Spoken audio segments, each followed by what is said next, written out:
আসসালামু আলাইকুম সুপ্রিয় দূরে এবং কাছের ভাই বন্ধুরা, আপনারা দেখতে পাচ্ছেন আমার মরিচের প্রজেক্টের অবস্থা।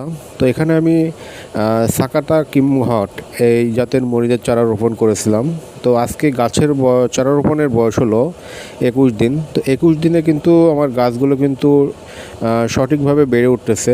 গাছে এখনও পর্যন্ত কোনো রোগ আক্রান্ত হয় নাই, কারণ আমি গাছের কিন্তু সঠিক পরিচর্যাগুলো করে আসছি।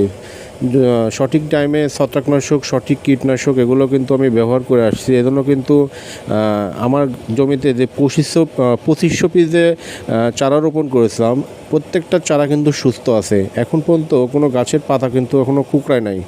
তো সাধারণত কিন্তু গাছের পাতা কিন্তু এই অবস্থান থেকে কিন্তু কুঁকড়ানো শুরু হয়, যখন আপনার হলো শোষক পোকার আক্রমণগুলো শুরু হয়ে যায়। তো আলহামদুলিল্লাহ আমার গাছগুলো এখন পর্যন্ত সুস্থ আছে, আমি সঠিক পরিচর্যাগুলো করার কারণে। তো আপনারা যারা মরিচ চাষ করবেন, অবশ্যই মরিচ চাষের ক্ষেত্রে এই পরিচর্যাগুলো কিন্তু অবশ্যই মেনটেন করে চলবেন, কারণ মরিচ চাষে যদি আমরা একটু অবহেলার চোখে দেখি, তাহলে কিন্তু গাছগুলো কিন্তু সহজে কুঁকড়িয়ে যাবে, সেই গাছ থেকে আমরা সঠিক ফলন পাবো না। ধন্যবাদ।